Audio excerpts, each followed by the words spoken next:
কাঁঠালের বিচি দিয়ে অনেক কিছুই রান্না করে খাওয়া যায়, কিন্তু কাঁঠালের বিচি দিয়ে চ্যাপা শুটকি দিয়ে ভর্তা করলে তাহলে তো আর কোনো কথাই নেই। চ্যাপা শুটকি দিয়ে কাঁঠালের বিচিটা ভর্তা করলে খেতে খুবই দারুণ লাগে, আর গরম ভাতের সাথে খেলে তো আর কোনো কথাই নেই। আসসালামু আলাইকুম, কেমন আছেন সবাই? আশা করি ভালো আছেন। আলহামদুলিল্লাহ, আমিও খুব ভালো আছি। আজকে আমি কাঁঠালের বিচি দিয়ে চ্যাপা শুটকি ভর্তা করব। তার জন্য আমি কাঁঠালের বিচিগুলো ভেজে নিব।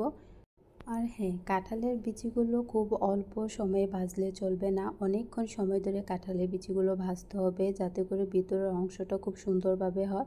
আর ভালোভাবে না হলে কাঁঠালের বিচিগুলো ভর্তা করলে তেমন একটা ভালো লাগবে না। তার জন্য আমি একটু পরপর কাঁঠালের বিচিগুলো উলট পালট করে ভেজে নিচ্ছিলাম, যাতে করে ভিতরের অংশটা খুব সুন্দরভাবে হয়ে যায়। তার জন্য কাঁঠালের বিচিগুলো আমার প্রায় অর্ধেক হয়ে গিয়েছে, আমি আরও একটু সময় নিয়ে কাঁঠালের বিচিগুলো ভেজে নিব।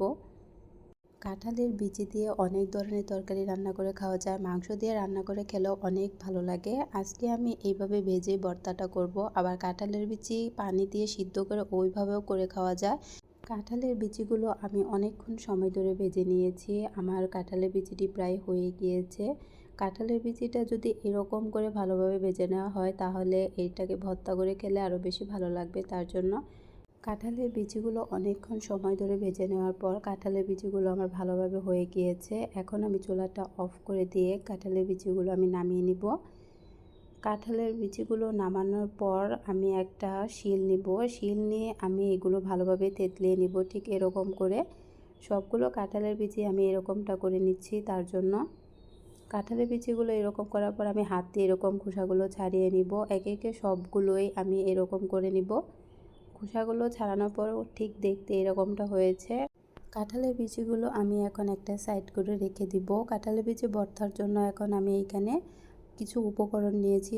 কাঁঠালের বিচি ভর্তার জন্য এখন আমি পেঁয়াজ আর রসুনগুলো কেটে নিব। প্রথমে আমি পেঁয়াজগুলো ভালোভাবে কেটে নিব, তারপর হচ্ছে রসুন।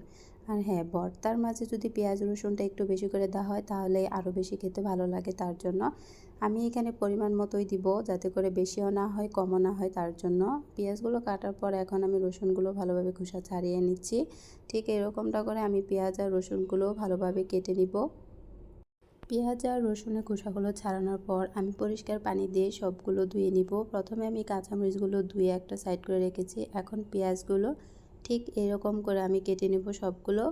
পেঁয়াজগুলো কাটার পর আমি রসুনগুলো একই রকম করে আমি কেটে নেব গোল করে।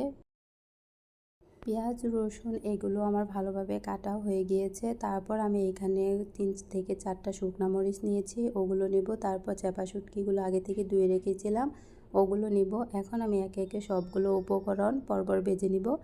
প্রথমেই আমি কড়াইতে পেঁয়াজ আর রসুনগুলো ভালোভাবে ভেজে নিব। তার জন্য পেঁয়াজ আর রসুনগুলো আমি কড়াইতে দিয়ে দিলাম। তারপর একটু আমি হলুদের গুঁড়া দিব, যাতে সুন্দর একটা কালার আসে। তার জন্য পেঁয়াজ আর রসুনগুলো আমি ভালোভাবে ভেজে নেওয়ার জন্য অল্প পরিমাণে একটু তেল দিয়ে নিব। তেলটা দেওয়ার পর আমি পেঁয়াজ রসুনগুলো আমি আরও একটু ভেজে নিব। পেঁয়াজ আর রসুনগুলো আমার ভালোভাবে ভাজা প্রায় হয়ে গিয়েছে। এখন আমি এই কড়াই থেকে পেঁয়াজ আর রসুনগুলো নামিয়ে নিব। পেঁয়াজ আর রসুনগুলো ভাজার পর আমি এখানে কাঁচামরিচ আর হচ্ছে শুকনো মরিচ এই দুইটা একসাথে করে ভেজে নিব। ভর্তার জন্য বেশি একটা আমি ঝাল দিব না, কারণ বেশি একটা ঝাল স্বাস্থ্যের জন্য ভালো না। তার জন্য কাঁচামরিচ আর শুকনো মরিচ আমি একসাথেই ভেজে নিচ্ছি, আমি আলাদা আলাদা করে ভাজবো না। আমি অল্প একটু তেল দিয়ে কাঁচামরিচ আর শুকনো মরিচগুলো আমি খুব ভালোভাবে ভেজে নিব। শুকনো মরিচগুলো একটু কালো করে ভেজে নিব, যাতে করে সুন্দর দেখা যায়। তার জন্য আমার কাঁচামরিচ আর শুকনো মরিচগুলো ভালোভাবে ভাজা হয়ে গিয়েছে। এখন আমি চুলাটা অফ করে দিয়ে নামিয়ে নিব। কাঁচামরিচ আর শুকনো মরিচ এগুলো ভাজার পর আমি কড়াইতে আবারও একটু তেল দিয়ে দিব। তেল দেওয়ার পর সেখানে আমি চাপা শুটকিগুলো ভালোভাবে ভেজে নিব। চাপা শুটকিগুলো খুব সুন্দর করে ভাজতে হবে, যাতে ভিতরের অংশটা কাঁচা না থাকে। তার জন্য আমি অনেকটা সময় ধরেই শুটকিগুলো ভালোভাবে ভেজে নিয়েছি। চাপা শুটকিটা আমার ভালোভাবে ভাজা হয়ে গিয়েছে। এখন আমি চুলাটা অফ করে দিয়ে চাপা শুটকিটা আমি নামিয়ে নিব একটা বাটিতে। এখন আমি কাঁঠালের বিচিগুলো শিলপাটায় ভালো করে বেটে নিব। তার জন্য প্রথমে আমি শিলপাটায় কাঁঠালের বিচিগুলো দিয়ে দিব, আর অল্প অল্প করে নিয়ে আমি বাটবো, যাতে করে খুব মিহি হয়। কাঁঠালের বিচিগুলো একবার বেটে নেওয়ার পর আমি 2 থেকে 3 বার বেটে নিয়েছি, কারণ এতে করে কাঁঠালের বিচিগুলো খুব ঝরঝরে হবে। তার জন্য আর খুব দেখতেও খুব ভালো হবে। তার জন্য কাঁঠালের বিচিগুলো আমি খুব ভালোভাবে এরকম ঝরঝরে করে বেটে নিয়েছি। এখন আমি 3 থেকে 4টা শুকনা মরিচ একটু লবণ দিয়ে আমি বেটে নিব। শুকনা মরিচগুলো বেটে নেওয়ার পর আমি কাঁচা মরিচগুলো বেটে নেব। তারপর হচ্ছে চাপা শুটকি আর হচ্ছে পেঁয়াজ রসুন, এই সবগুলো উপকরণ দিয়ে আমি কাঁঠালের বিচিগুলো ভালোভাবে বেটে নিব। কাঁঠালের বিচি ভর্তা এইরকম শিলপাটায়ও ভর্তা করে খাওয়া যায়, আবার হচ্ছে হামানদিস্তা আর হচ্ছে ব্লেন্ডারে। আমি ওই কোনোটাতেই ব্যবহার করিনি, আমি এরকম শিলপাটায় ভর্তাটা করেছি। এতে করে কাঁঠালের বিচি ভর্তার স্বাদটা আরও দ্বিগুণ হয়েছে। তার জন্য আমি কাঁঠালের বিচি ভর্তার জন্য শুকনো মরিচ, কাঁচামরিচ, চাপা শুটকি আর হচ্ছে পেঁয়াজ রসুন এগুলো আমি সব কাঁঠালের বিচির সাথে ভালোভাবে বেটে নিব। বেটে নেওয়ার পর আমি এখানে পরিমাণ মতো একটু সরিষার তেল দিব।